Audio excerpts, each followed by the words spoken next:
Hello student, new study 100 में आप सभी का स्वागत है। मैं हूँ उपासना त्यागी। आप लोग कैसे हैं? सॉरी, मैं आपके सामने अभी वीडियो नहीं लेके आ पा रही हूँ। बस घर पे शादी का माहौल है तो कुछ टॉपिक हम देख लेते हैं ओल्स एग्ज़ाम के लिए। और आप सब लोगों के एग्ज़ाम कैसे गए हैं एसएससी जीडी के, वो बताइएगा कमेंट में करके। कमेंट बताइएगा आप लोग अपने एग्ज़ाम के बारे में, आप लोग का कितना कितना स्कोर है वो सब आप बताइएगा। तो हम करेंगे वाक्यांशों के लिए एक शब्द। तो हम कुछ देखने वाले हैं कि कम से कम शब्दों में अधिक बताना। भाई, कम से कम शब्दों में अधिक बताने को कहते हैं व्यूहात्मक भाषा। जो कम शब्दों में अधिक बोल जाता है उसको क्या कहते हैं? व्यूहात्मक भाषा। जो सबसे अंतःकरण की बात जानने वाला हो, भाई जो सबके मन की बात जानता हो उसको कहते हैं अंतर्यामी। जो पहले ना हुआ हो, जो पहले ना हुआ हो उसको कहते हैं अभूतपूर्व। भाई ये पहले नहीं हुआ, ठीक है। जो शोक करने के योग्य ना हो उसको कहते हैं अशोक। जो खाने योग्य ना हो उसको खा दिया। हम 2-3 बार इनको रिवीजन करेंगे तो ये हमारे याद हो जाएंगे, ठीक है। आप सब लोगों के याद आराम से हो जाएंगे। जो क्षीण ना हो सके उसको अक्षय कहते हैं। जिसकी गहराई या था का पता ना हो, अथाय या अगाध, ठीक है। जो चिंता के योग ना हो, अचिंतनीय है। जो इंद्रियों द्वारा ना जाना जा सके उसको अगोचर कहते हैं या फिर अतीन्द्रिय कहते हैं, ठीक है। धरती व आकाश के बीच का स्थान उसको अंतरिक्ष कहते हैं। जिस पर आक्रमण न किया हो उसको अनाक्रांत कहते हैं। जिसे जीता ना जा सके उसको अजय कहते हैं। आशा करती हूँ आप लोगों को दिख रहा होगा। जिसका जन्म पहले हुआ हो उसको अग्रज कहते हैं। ये दोपहर के बाद का समय, भाई दोपहर के बाद के समय को अपराह्न कहते हैं। जिसका त्याग ना हो सके उसको अपरिहार्य कहते हैं। जिसको जीतने वाला कोई शत्रु ना जन्मा हो उसको अजात शत्रु कहते हैं।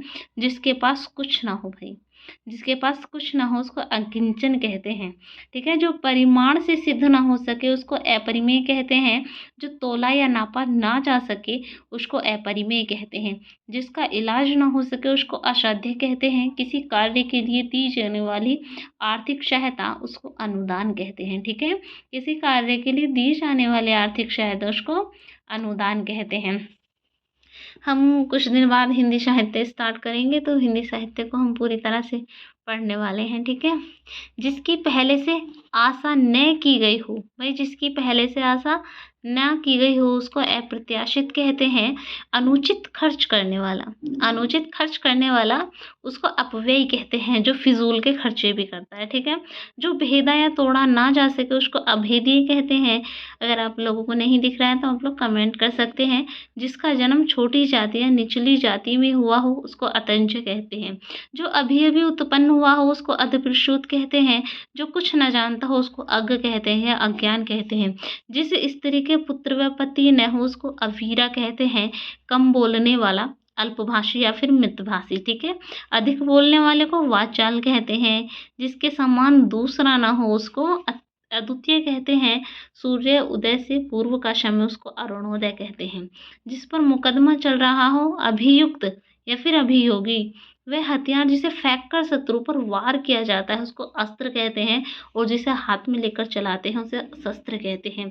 जिसे भुलाया ना जा सके उसको विस्मृति कहते हैं। जिसकी उपमा न हो उसको अनुपम कहते हैं या फिर अनुपमा कहते हैं। जो हिसाब किताब की जांच करने वाला हो उसको अंकेक्षक कहते हैं। सोच समझकर कार्य करने वाला उसको अविवेकी कहते हैं। जो अभी तक न आया हो, भाई जो अभी तक न आया हो उसको अनागत कहते हैं। जिसकी बाह घुटनों तक लंबी हो उसको अजान बाहु कहते हैं।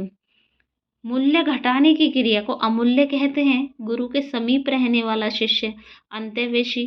और यह कवि जो तत्काल कविता करते हो उसको आशु कवि एग्जाम की दृष्टि से भी काफ़ी इम्पोर्टेंट होते हैं। आप सभी के ओल्स एग्जाम के लिए हैं, ठीक है। तो आप सब अच्छे रहिए, हंसते रहिए, मुस्कुराते रहिए। ओके, फिर मिलते हैं नई वीडियो के साथ।